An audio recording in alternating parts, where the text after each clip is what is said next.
안녕하세요. 주은숙입니다. 네, 오늘은 지금 국가적 위기와 혼란을 겪고 있는 이 대한민국, 앞으로 대한민국의 국민들이 어떻게 해야 될까? 여기에 대해서 저의 생각을 좀 나눠보려고 합니다. 저는 만 10년 동안 영어 학원을 운영했던 전직 학원장이고요. 대학에서 겸임교수로 강의를 하기도 했습니다. 또 내 아이 부자로 키우는 엄마의 경제 수업이라는 책을 쓴 작가이기도 한데요. 저는 얼마 전 민주당 권리당원 광화문 집회 나가는 충격적인 이유라는 주제의 영상으로 많은 분들의 공감과 관심을 얻었습니다. 해당 영상은 현재 80만이 넘는 조회수를 기록하며 전 민주당 권리당원들 뿐만 아니라 이제 민주당을 지지하지 않는 분들의 어떤 공감대도 많이 형성을 했는데요. 많은 분들께서 그 영상에 공감을 하신 이유는 민주당 권리당원이었던 분들의 경우에는 이 민주당의 폭주, 그리고 본인들이 믿었던 이 민주당이 대한민국을 어떤 발전하고 성장시키는 방향으로 이끈 게 아니라 오히려 대한민국을 이 혼란과 위기 상황으로 이끄는데 굉장히 큰 역할을 했다. 무려 29번의 탄핵을 하면서 대한민국이 정상적으로 작동되지 않도록 하는데 굉장히 큰 역할을 했다는 데 대해서 실망과 어떤 여기에 대한 배신감, 그리고 분노, 여기에 대해서 공감을 하신 거고요. 이제 민주당 지지하지 않으시던 분들께서는 이제 이쪽 편에 있는 사람이 민주당이 아닌 세상 밖으로 나와서 어떤 관점으로 이제 지금 현재 상황을 바라보고 있는지, 그런 부분에 대해서 굉장히 좀 많이 공감을 해주셨던 것 같아요.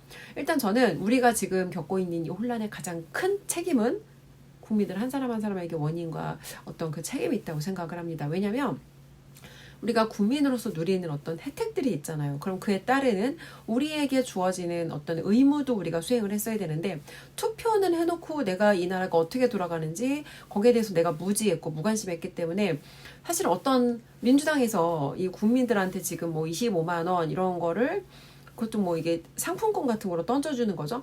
약간의 복지 혜택을 던져주면 국민들이 정치에 대해서 만족하고 불만 없이 그냥 입 꾹 닫고 자기들이 이끄는 대로 따라오지 않을까라는 기대를 하고 있는데, 국민들은 사실 더 이상 이제 개돼지가 아니죠. 얼마 전까지는 개돼지였던 사람들이 저를 포함해서 굉장히 많아요. 그런데 윤석열 대통령께서 비상계엄 선포를 하시면서 개돼지였던 국민들이 깨어나서 의식 있는 한 사람 한 사람의 국민이 되어가고 있다는 거, 이제 그걸 아직 그 사람들은 모르는 것 같아요. 그래서 어쨌건 저희가 이제 지금 현재 시점에 집중을 해야 되는 거는, 첫 번째는 윤석열 대통령께서 돌아오셔서 다시 이 대한민국의 혼란을 바로잡고 모든 것을 하나하나 바로 잡아갈 수 있게 이제 우리가 힘을 실어드려야 된다는 거, 그리고 대통령께서 자리로 돌아오실 때까지 어떤 개인적인 만족과 불만족 그런 건 잠깐 좀 뒤로 밀어놓고 일단 한 목소리로 단결하는 거 하나가 되게 중요하고요. 그리고 두 번째는 이게 중요하거든요. 제가 오늘 나누려고 하는 메시지이기도 하고요. 사실 대한민국이라는 나라는 전쟁 이후에 굉장히 가난하고 못 살던 나라였어요. 그런데 이 대한민국은 세계가 놀랄 정도로 정말 빠르게 경제적 성장을 했습니다. 자, 여러분, 경제적으로 성장을 했는데요. 안타깝게도 국민들의 의식은 그에 비례해서 성장을 충분히 하지 못했어요. 그러니까 우리가 지금 가치를 두는 것들은, 대한민국 사람들이 중요하게 생각하는 굉장히 많은 것들은요, 물질 위주의 우리는 지금 세상에 살아가고 있어요. 그러니까 세상에는 이 돈도 물론 중요해요. 돈으로 세상의 대부분의 문제를 해결할 수 있는 건 사실이고, 약 90% 정도의 문제는 돈으로 해결이 되지만 돈으로 해결되지 않는, 돈으로 살 수 없는 10% 정도가 있단 말이에요. 그런데 대한민국 사람들의 대부분은 이 빠르게 성장하다 보니까 우리는 어떤 경쟁 구도이기도 했고, 그리고 뭔가 물질에 되게 큰 가치를 두고 살다 보니까 우리는 아직 가치 기반의 사고를 하지 못해요. 한마디로 국민들의 경제 수준만큼 어떤 의식의 수준이 성숙되지 못한 거죠. 그래서 지금부터는 한 사람 한 사람의 국민이 개인 파워를 높이는 게 굉장히 중요하다, 이런 말씀을 드리면서, 오늘 저의 멘토님과 수업이 있던 날이었고요. 저희 멘토님은 이제 개미 멘토 아이스강 대표, 유튜브에 검색해 보시면 나오고, 오늘 이제 멘토님하고 수업을 진행했던 책은 린치핀이라는 책이에요. 세스 고딘이라는 이제 마케팅 그루이고요. 뭐 마케팅이다, 그리고 트라이브스, 뭐 이제 보랏빛 속아온다 등등 정말 많은 책을 집필하신 분이에요. 이제 린치핀이라는 내용을 읽고 우리가 오늘 함께 나눔을 했는데, 제가 아까 국민 한 사람 한 사람이 개인 파워를 갖춰야 된다라고 말씀을 드렸죠. 자, 이 책에서 린치핀이라고 하는 건 이제 어떤 거냐면, 대체할 수 없는 존재예요. 자, 여러분 생각해 보시면 지금 우리 사회가 굴러가는 방식은요, 이게 사실은 시스템이에요. 그래서 시스템에다가 누구 하나를 갖다 꽂아서 그 사람이 내일 당장 다른 사람으로 대체가 돼도 사실은 불편하지 않은, 우리는 그런 자본주의 시스템 안에 살아가고 있는 거죠. 근데 세상이 계속해서 바뀌고 있어요. 예전에 인간들이 하던 어떤 그런 부품처럼 하던 역할들을 이제는 기계나 AI가 대부분 다 대체를 하고요. 앞으로는 이전과 사람들이 뭔가 일하고 돈 벌고 하는 방식들이 굉장히 달라지고 있다는 거예요. 예전에는 이 운전을 하기 위해서 반드시 운전기사가 필요했지만 지금은 자율주행 시스템이 나왔고, 우리나라의 경우에는 이제 아직 그게 법적으로 뭐 100%다 적용이 되는 건 아니지만 이미 그의 그런 어떤 인간의 운전의 기술을 대체할 수 있는 기술은 이미 나와 있다는 거. 그래서 앞으로 우리가 그럼 어떻게 우리의 먹거리들을 지킬 것인가. 특히 대한민국 같은 경우에는 우리는 자원이 부족한 나라여서 우리가 믿을 수 있는 건 우리 국민의 어떤 그런 인적 자원밖에 없단 말이에요. 그래서 한 사람 한 사람의 개인 역량을 강화하는 게 되게 필요하고, 내가 내일 당장 나를 대체해도 전혀 문제가 없는 그런 사람이 아니라 아무도 나를 대체할 수 없는 그런 대체 불가능한 사람이 되어야 된다. 이제 그런 내용이 주로 다루어져 있고요. 저는 오늘 이 책에서 린치핀이라는 이 책에서 오늘 3개의 키워드를 뽑아봤습니다. 그러니까 오늘 제가 나누는 내용은 저희 멘토님께서 나눠주신 내용 플러스 제가 책을 읽고 느낀 내용, 저희 멘토님의 수업에서 많은 부분이 이제 거기에서 발췌가 되었다는 내용을 제가 미리 좀 출처를 말씀드릴게요. 저는 오늘 이 3사람에 대해서 좀 얘기를 하고 싶거든요. 첫 번째는 윤석열 대통령, 그리고 전한길 강사님, 그리고 3번째는 저의 멘토이신 이 아이스강 대표님. 제가 왜 이 세 분을 이야기하냐면 이 3분의 직업은 다 달라요. 윤석열 대통령은 정치를 하는 한나라의 대통령이고요. 전한길 선생님은 한국사를 가르치시는 강사예요. 그리고 저의 멘토이신 아이스강 대표님은 세일즈와 마케팅과 이제 의사결정 하는 이런 프로세스를 교육하시는 이제 교육업 종사자이신데, 이 3사람이 하는 일은 다르지만 공통적인 속성이 있습니다. 어떤 거냐면 이분들은 모두 예술을 하시는 분이에요. 자, 여러분들 예술이라고 제가 하니까 여러분들 머릿속에 뭐가 떠올라요? 우리는 예술이라고 하면요, 피아노 치는 거, 그림 그리는 거, 이런 것들이 우리 머릿속에 떠올라요. 근데 이 책에서 세스 고딘이 말하는 예술이라고 하는 건 제가 잠깐 발췌해서 읽어드릴게요. 적어도 자신의 인간성을 활용해서 다른 사람의 변화를 이끌어내고자 하는 의도적인 행동을 의미한다. 다시 한번 읽어드릴게요. 자신의 인간성을 이용해서 다른 사람의 변화를 이끌어내고자 하는 의도적인 행동. 이 3사람이 하고자 하는 공통적인 행동의 속성이 바로 변화예요. 윤석열 대통령께서 비상계엄을 선포하셨던 건 현재 대한민국이 처해 있는 이 위기 상황으로부터 국민들이 깨어나도록 해서 대한민국의 변화가 필요하다. 이런 어떤 심각성을 알리기 위해서 비상계엄 선포를 하셨고요. 전한길 강사님이 사실 지금 보이지 않는 이 체제전쟁에 뛰어들어서 참전을 하시게 된 건, 전한길 강사님께서는 원래 정치적인 어떤 그런 색깔을 전혀 드러내지 않던 분이었는데 우리나라가 지금 심각한 위기에 처해 있구나, 국민들의 생각과 행동의 변화가 필요하다라는 것을 알리기 위해서 전한길 선생님께서도 참전을 하신 거죠. 저희 멘토님께서 하시는 일도 사람들이 자기의 인생을 바꾸고 싶고 자기의 경제 상황을 바꾸고 싶고 뭔가 본인이 현재보다 나아지고 싶은 그런 욕구를 가지고 있을 때 그 사람들이 그런 것을 변화를 만들어낼 수 있게끔 이끌어주시는 역할을 하거든요. 그래서 저는 이 3사람을 예술을 하는 사람이다. 왜냐하면 다른 사람의 변화를 이끌어내기 위해서 의도적인 어떤 행동을 하는 사람들이기 때문에 이 3사람을 그렇게 예술을 하는 사람이다라고 정의를 하고 싶고요.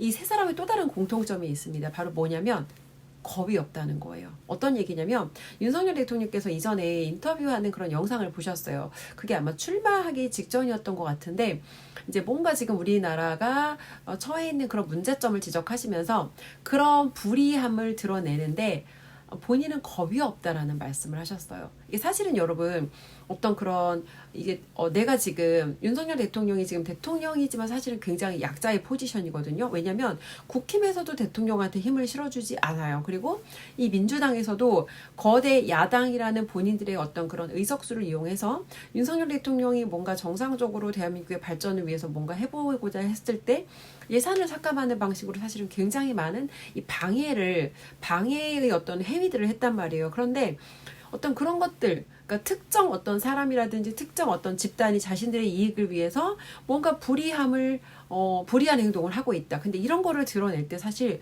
굉장히 용기가 필요하거든요. 근데 대통령께서는 겁이 없다라는 표현을 쓰셨습니다. 사람들이 뭔가 변화라는 걸 만들려고 할 때 보통 선뜻 그 변화를 만들기 어려운 이유가 사실 자기 안에 어떤 거절도 있어요. 자기 스스로도 내가 지금 이 변화를 그러니까 이전과 다르게 행동을 하려면 일단 불편하죠. 그리고 내가 이전과 다른 행동을 했을 때 주변 사람들의 저항이라든지 다른 사람의 시선을 사실은 신경 쓰는 거죠. 근데 내 안에 그런 두려움과 거절과 어떤 그런 것들이 있기 때문에 사람들이 적극적으로 능동적으로 변화라는 걸 선택하지 못하는 거거든요. 근데 이 책에서 겁이 많다라는 표현에 대해서 이렇게 표현을 해요. 겁이 많은 건 두려워하지 말아야 하는 걸 두려워한다. 예를 들어서 내가 대한민국을 바꾸고 싶어. 그러면 대한민국에서 뭔가 불이함을 저지르는 세력들이 내가 이런 정직하고 투명한 목소리를 꺼냈을 때 나에 대한 공격이라든지 나에 대한 비난이라든지 그런 것이 사실은 당연한 거거든요. 근데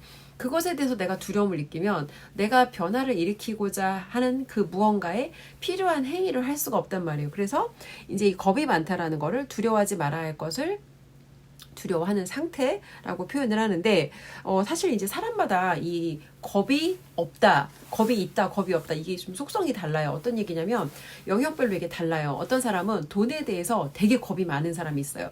자기가 돈을 조금이라도 잃는 거에 대해서 너무너무 겁이 많은데 근데 이 사람이 다른 영역에서는 되게 겁이 없어요. 어떤 얘기냐면 데이트 앱으로 남자를 만나요. 그리고 그날 그 남자랑 원나잇을 하고 심지어 그리고 그 얼마 있다가 그 남자랑 바로 동거를 하는 거예요. 그래서 한 영역에서는 되게 겁이 많은 사람이 다른 영역에서는 겁이 없을 수도 있고요. 또 어떤 사람은 이성에 대해서는 되게 보수적이야. 자기가 무슨 진짜 막 10대 소녀도 아닌데 굉장히 교과서적으로 보수적으로 이성에 대해서 생각하고 하지만 이 사람은 사회의 불의를 보거나 아니면 누군가의 어떤 그런 누군가가 겪고 있는 그런 문제라든지 불이라든지 이런 것을 드러내는 데 있어서는 굉장히 겁이 없는 거예요. 그래서 심지어 그런 어떤 투명한 목소리를 드러내다가 뭔가 그런 이제 다른 사람의 어떤 그런 문제라든지 분쟁에 휩싸이기도 하지만 그럼에도 불구하고 이렇게 목소리를 꺼낼 수 있는 사람마다 이 겁에 대한 그 영역이 다 다르다는 거.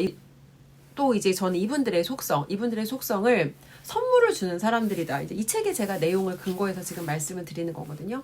선물을 주는 사람들은 어떤 얘기냐면 선물이라는 건 우리는 뭔가 어떤 이제 물건이라든지 이런 걸 생각하잖아요. 근데 이 책에서 저자가 주장하는 선물이라는 건 예술을 하는 행위를 얘기해요. 예술이 아까 제가 뭐라 그랬죠? 타인에게 변화를 이끌어내기 위해서 내 인간성을 이용해서 의도적인 행동을 하는 거. 그러니까 이분들께서는 그러니까 저희 멘토님도 하시는 일이 그래요. 이 사람들이 원하는 그 변화, 대한민국의 변화, 그리고 국민들이 지금 깨어나지 않아서 국민들을 깨어나게 하려는 이런 변화를 만들기 위해서 내 인간성을 이용해서 이 사람들한테 이런 변화를 만들 수 있는 의도적인 행동을 했다는 거예요. 이거를 선물이라고 표현을 했는데 세상에 여러분 우리가 일의 종류가 두 가지가 있어요. 여러분들은 일을 왜 하세요?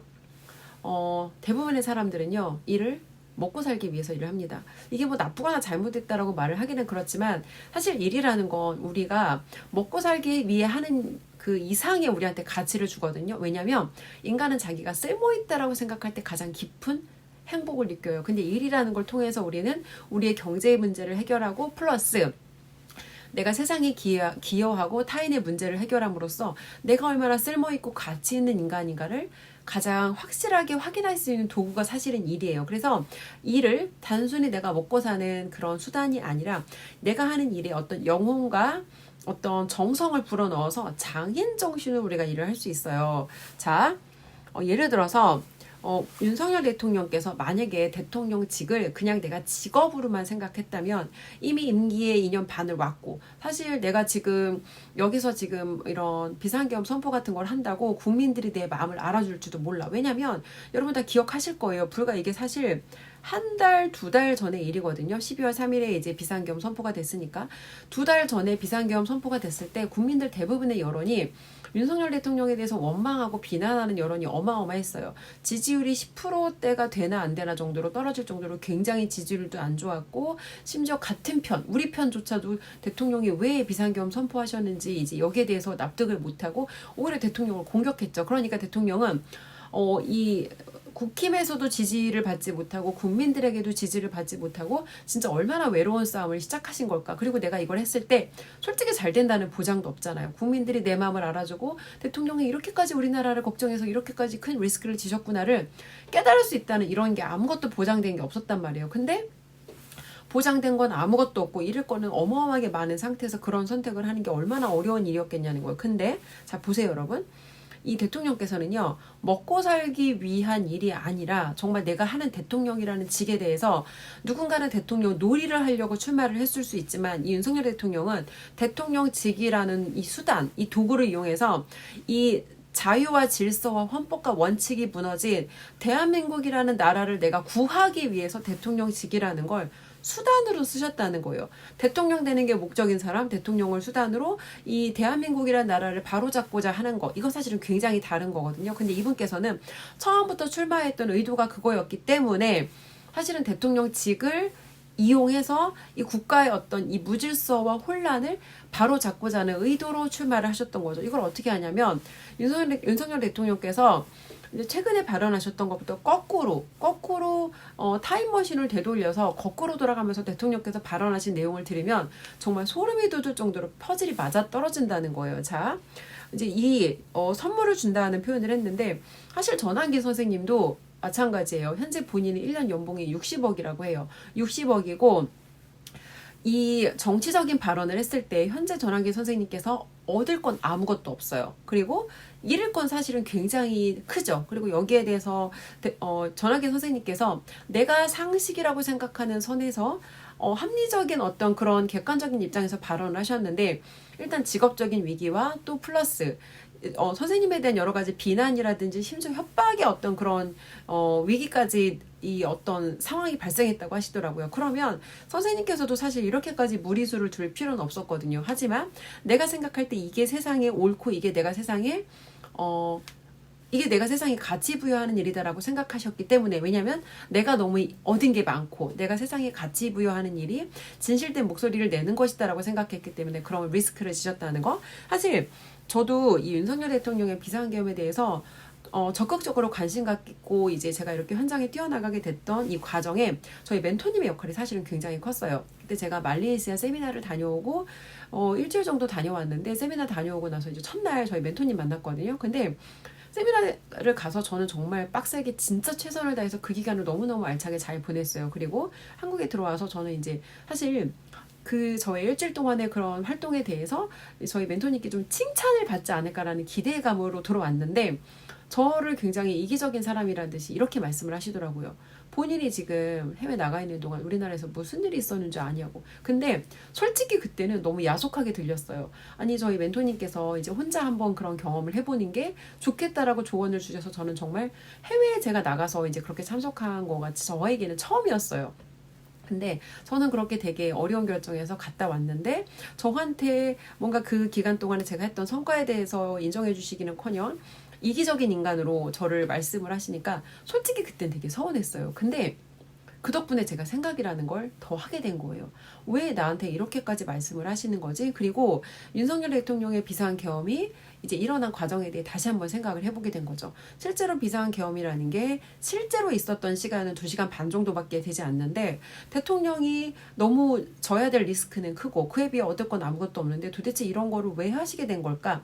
그리고 저희 멘토님께서 공유해 주시는 자료들을 하나하나 찾아보기 시작했고 이제 그 자료들 중에 하나가 이제 그라운드 C 채널에 김성화 대표님의 영상이 있었어요. 그리고 그 내용 중에서 이거는 지금 어떤 민주당, 국민의힘 아니면 좌파 우파의 싸움이 아니라 자유대한민국과 자유대한민국을 이제 무너뜨리려는 자 국가 세력의 어떤 그런 싸움이다. 그래서 그 얘기를 듣고 이거는 정치적인 어떤 그런 관점이 아니라 우리가 국민으로서 우리의 안정과 안보와 자유와 이런 것들을 지키기 위해서 반드시 우리가 이 지금의 이 상황에 대해서 관심 갖고 여기에 목소리를 내야겠구나. 사실은 이제 그때 그런 부분에 설득이 됐던 건데 저희 멘토님께서 윤석열 대통령께서 탄핵되셨을 때 이제 굉장히 빨리 여기에 대해서 이건 뭔가 잘못됐다.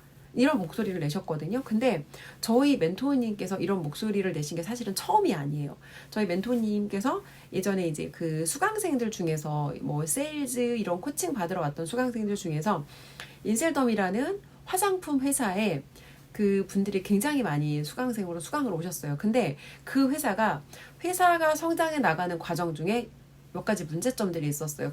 사실은 본인하고 그 문제가 직접적으로 그렇게 상관이 있진 않아요. 왜냐하면 본인이 해야 되는 일은 이 사람들이 어떤 세일즈 스킬이라든지 이제 그런 것들을 가르치시는 것만 본인이 하셔야 되는 일인데, 사실은 그때도 굉장히 용기 있게 목소리를 내신 거죠. 그래서 현재 이렇게 이런 사람들이 부당함을 겪고 있고 이런 문제가 있고 이런 리스크가 있으니 이런 거에 대해서 잘 알아보고 본인이 알아보고 충분히 판단을 할 수 있게, 이제 어떻게 보면 사실 예방주사 같은 그런 캠페인을 하신 거예요. 그리고 그때 저도 같이 그 화장품 회사의 사람들이 겪고 있는 리스크, 저도 그때 제가 이끌고 있는 MF케어라는 제 마케팅 독서 코칭 수업에 그 분들, 이제 그 사업을 하시는 분들이 굉장히 많이 들어왔거든요. 그래서 저도 옆에서 그런 분들이 겪는 어떤 어려움을 보고 사실은 분노하지 않을 수가 없었어요.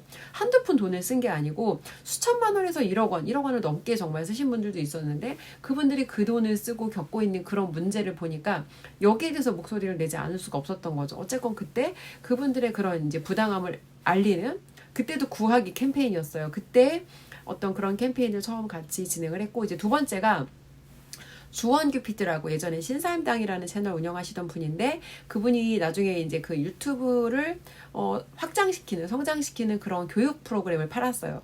그런 교육 프로그램을 팔고 이제 뭔가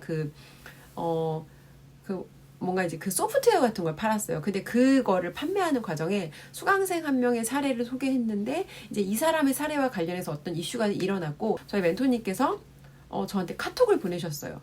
주원규를 구하자. 저는 이해가 안 됐어요. 무슨 말씀인가 했더니, 그때 그런 위기를 겪고 있었고 이 사람을 옹호하는 목소리를 내야 된다. 근데 그때 한동안 주원규 PD가 어디에서도 보이지 않고 완전히 사라졌었거든요. 어쨌건 그때도 이제 그 주원규 PD를 옹호하는 영상을 찍으면서 어마어마한 악플에 시달렸죠. 제 인생에 먹어야 될 욕은, 뭐 살면서 저는 그렇게 누구한테 욕먹을 일을 하고 잘 살아보진 않았어요. 저도 왜냐면 제가 하는 일이 교육업이고 저는 분쟁을 싫어해요. 그래서 뭐 그전까지는 사실 저는 주차 위반, 속도 위반 딱지 한번 안 끊어볼 정도로 법과 원칙을 굉장히 심할 정도로 준수하면서 거의 매뉴얼 같은 삶을 살았던 사람이거든요. 근데 아무튼 그때 저희 멘토님과 이제 함께 주원규 PD 구하기를 캠페인을 했고, 이제 그리고 사실 세 번째인 거예요. 윤석열 대통령께서 이제 이 비상계엄 선포 이후에 여러 가지 그런 이제 막 공격과 그런 상황을 겪고 있을 때, 그때 광화문 집회 나가서 대통령을 이제 옹호하는 목소리를 내고, 그러니까 항상 저희 멘토님은 그렇게 말씀하세요. 저 사람이 겪고 있는 문제가 당신의 문제다. 그러니까 윤석열 대통령께서 지금 대통령임에도 불구하고 여러 가지 불법적인 막 체포와 정말 대통령 관저에 난입하듯이 뛰쳐들어가서 대통령을 불법적으로 체포하려는 이 권한이 없는 공수처가 이 적합하지 않은 영장을 발부받아서 대통령을 정말 쳐들어가듯이, 뭐 정말 그게 말이 돼요. 그 많은 계엄에 동원됐던 이 인력보다 훨씬 많은 군사와 경찰 인력을 동원해서 이 대통령 관저를 정말 쳐들어갔다는 표현이 사실은 딱 맞는 거죠. 그래서 이제 여기에 대해서도 이 대통령을 옹호하는 목소리를 내고, 이제 무엇이 진실인지 여기에 대해서 투명하게 우리 목소리를 내야 된다. 이제 항상 이렇게 저희 멘토님께서 이제 이끌어 주시거든요.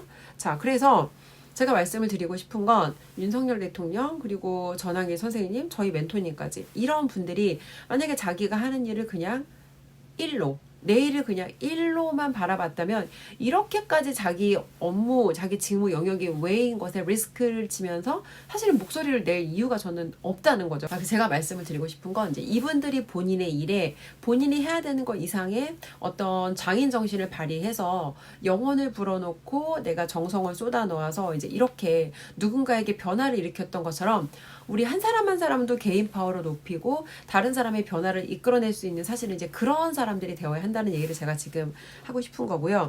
자, 그리고 이제 이게 되게 중요해요, 여러분.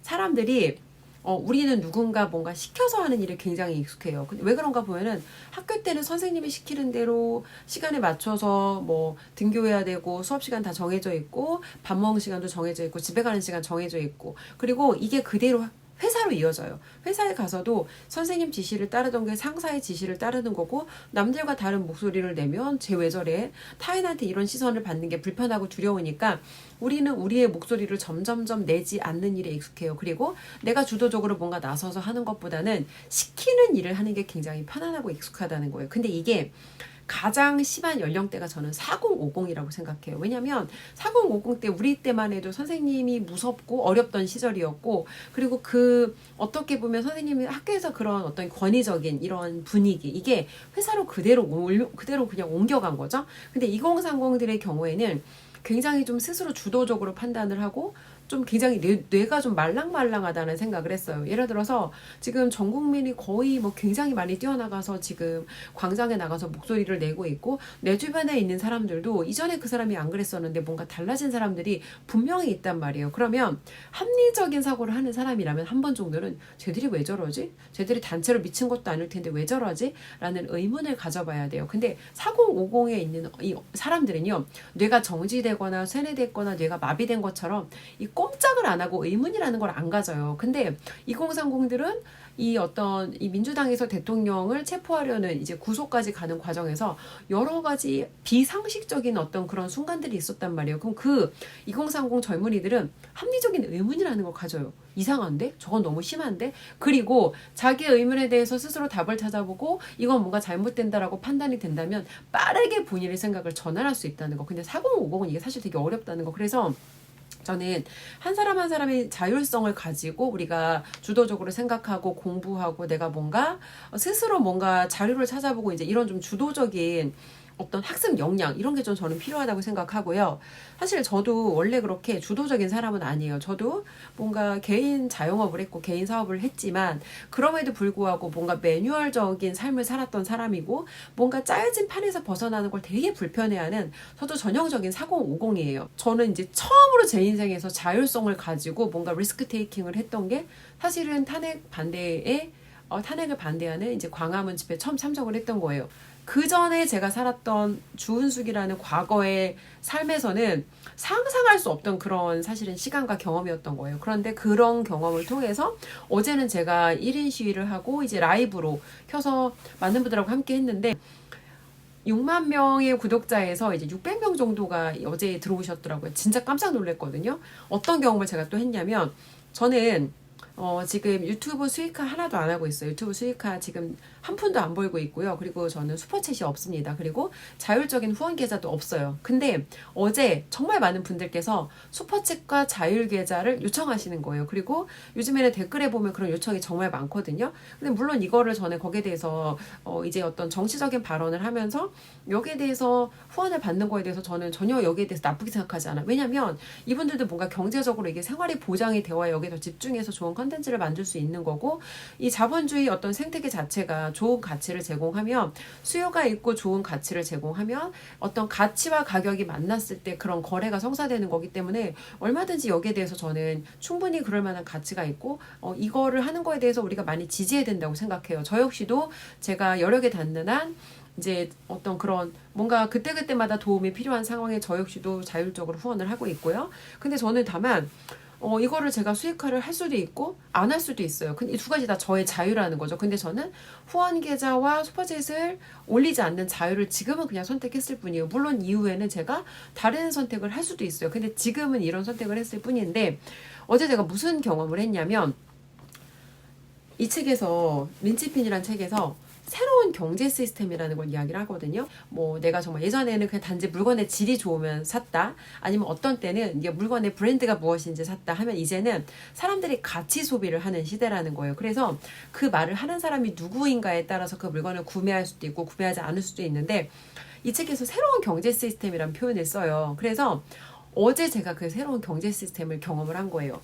이제 많은 분들께서 슈퍼챗을 올려달라고 했고, 저는 슈퍼챗을 오픈할 마음은 없었지만, 하지만 지금 그분들께서 그런 뭔가 저한테 서포트를 해주시는 마음에 대해서 감사했고, 제가 어제 판단했을 때 우선순위라고 생각해서 지원을 해야겠다라고 생각했던 곳이 교보문고에서 윤석열 대통령의 책이 2위였어요. 이틀 전까지. 근데 조국이가 책을 내면서 이 시국에 왜 그 사람이 책을 내는지 모르겠어요. 근데 책이 나왔으니까 당연히 달려들어서 이제 이 더불당에서 사재기를 했겠죠. 윤석열의 길이라는 책이 그 전날까지는 순위 2위였는데 이 책이 하루 만에 3위로 밀린 거예요. 제가 그래서 스탑터스티라고 이제 2차 가고 같이 사면 배송료도 안 붙고 그날 슈퍼챗 쏘고 싶습니다 하는 분들께 계속해서 이 책으로 구매하시라고 한 거예요. 그래서 저는 누군가가 나에게 내가 그 사람에게 뭔가 거래를 요청하지 않았지만 내가 베풀고 있는 이 사람들에 대한 선물, 이 사람들이 이 선물에 대해서 자발적으로 어떤 그 가치에 대해서 비용을 지불하고 싶다고 하는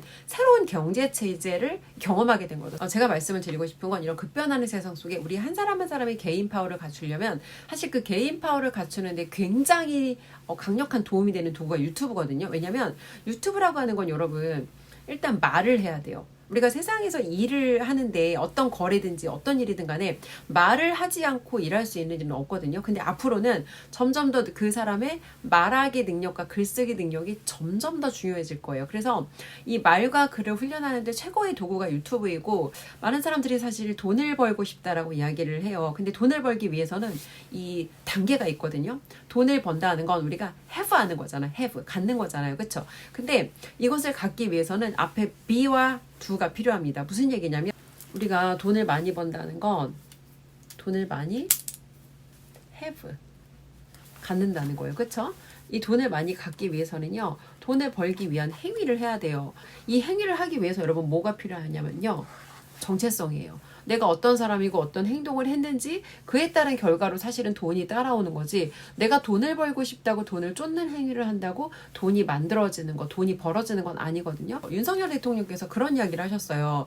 이제 본인께서는 이전에도 직무가 정지된 적이 있었다. 근데 직무가 정지됐다는 건 다른 사람들이 반대하고 다른 사람들이 불편하고 다른 사람들이 싫어하는 일을 그럼에도 불구하고 내 일에 영혼과 정성을 불어넣기 위해 했다는 거거든요. 이분은 그런 정체성을 가진 분이었기 때문에 대통령이 되었을 때도 본인이 원래 하시던 걸 사실은 그대로 하셨던 거예요. 그래서 지금은 물론 일시적으로 조금 안타까운 상황을 겪고 있지만 결론적으로 대통령은 본인이 살아온 세월의 정체성이 그렇기 때문에 원래 자리로 복귀하셔서 역사의 길이 남고 뿐만 아니라 더 나아가서 세계사의 길이 남을 정말 역사의 한 장면을 쓴 정말 영원히 우리가 기억하게 될 그런 대통령이 되실 거라고 저는 생각을 합니다. 우리가 삶을 바꾸려면 이 중심으로 옮겨야 되거든요.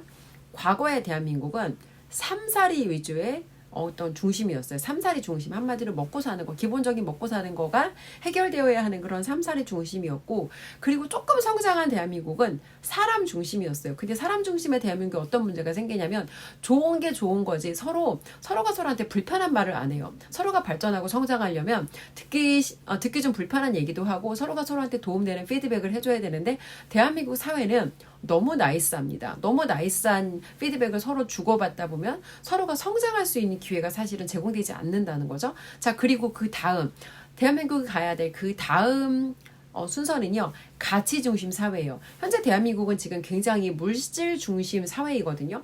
사람들이 물질의 가치를 너무 크게 두는데 사람이 살아가는 데는요. 이 물질보다 훨씬 더 중요한 가치가 있다는 거. 그래서 지금 자유 대한민국을 지키기 위해서 우리가 지금 어떻게 보면 당장은 나한테 손해가 되는 선택들을 하기도 해요. 누군가는 자영업의 매장을 여는 게 더 이득이지만 대한민국을 지켜야 된다는 그런 어떤 가치 중심적인 사고를 하고 내가 하루에 매출을 손해보더라도 광장에 뛰어나가서 자유대한민국을 지키겠다. 이게 사실은 가치 중심적인 사고라는 거예요. 그래서 저는 대한민국 국민들 모두가 앞으로는 한 사람 한 사람 장인 정신을 가지고 단순히 먹고 살기 위해서 하는 일이 아니라 내가 세상에 기여하고 더 큰 가치를 만들고 나라는 사람의 가치를 확인할 수 있는 어떤 그런 도구이자 수단으로 이를 바라봐야 한다. 그리고 그 앞장서서 그 역할을 해주시는 분이 저는 윤석열 대통령이라고 생각을 합니다. 사실 우리 한 사람 한 사람이 내 목소리를 꺼내는 것, 사실 저는 이거를 예술이라고 표현하고 싶은데 여기에는 여러 가지 많은 저항이 있어요. 첫 번째, 내 안에 거절이 있습니다. 내가 잘 모르는데 이런 얘기를 해도 되나? 내가 충분히 아는 게 아닌데 지금 여기에서 이런 발언을 해도 되나? 플러스 다른 사람들이 날 어떻게 생각할까에 대한 타인의 시선에 대한 두려움이 사실은 굉장히 커요. 직장 동료들 아니면 내 고객들 이런 사람들이 날 어떻게 생각할까. 근데 제가 말씀을 드리고 싶은 건 새로운 경제 시스템, 세상이 빠르게 변하고 있고요. 지금은 이전처럼 한 직장에 들어가서 정년퇴직할 때까지 우리가 그 직장에 뼈를 묻는 시대가 아니에요. 그리고 굉장히 많은 여러 가지 기술의 발전으로 나의 이 일자리가 언제 다른 무언가로 대체될지 모른다는 이런 시기에 살고 있는데 그런 이 급변하는 세상 속에서 새로운 경제 시스템이 우리한테 요구하는 게 바로 이 두려움에 맞서라는 얘기를 해요. 그래서 여러분들께서 유튜브에서 현재 우리가 겪고 있는 이런 국가적 위기 상황, 그리고 내가 광장에 나가서 직접 겪었던 것들, 그리고 내가 직접 경험을 통해서 배우고 깨달은 것들, 이런 것들을 꺼내는 이런 경험이 개인 한 사람 한 사람의 개인 파워를 높이고, 플러스 개인 파워가 높아지는 게 사실은 국가 경쟁력이 높아지는 거죠. 플러스 그리고 새로운 어떤 이런 시스템, 새로운 경제 시스템이 우리한테 요구하는 이 개인 파워를 높일 수 있는 이것이 바로 두려움에 맞서라는 두려움에 맞서라는 것이기 때문에 이 두려움에 맞서는 가장 강력하고 확실한 도구로 저는 여러분들이 한 사람 한 사람 목소리를 꺼내는 유튜브를 시작하셔라라는 말씀을 드리고 싶어요. 그리고 여러분들 얼마 전에 민주당에서 유튜버들을 고발했던 거 기억하시죠? 민주당이 가장 무서워하는 게 유튜브입니다, 여러분. 그래서 지금 JTBC라든지 MBC에서는 어떤 지금 현장에서 일어나고 있는 객관적인 사실에 대해서 정확하게 보도를 안 하잖아요. 그럼 어떻게 해요? 우리 한 사람 한 사람이 1인 방송국이 되어서 우리가 목소리를 내고 우리가 그들이 하지 않는, 그들이 할 수 없는 일을 대신 해야 된다는 거죠. 그래서 결론적으로 얘기를 하면 개인 한 사람 한 사람의 파워를 높일 수 있는 수단, 그리고 새로운 경제가 요구하는 수단, 그리고 민주당이 두려워하는 수단, 이게 바로 유튜브다. 그렇기 때문에 여러분 한 사람 한 사람이 각자의 목소리를 내는 그런 스피커로서 각자의 채널에 목소리를 내자라는 말씀 드리면서 영상 마치겠습니다.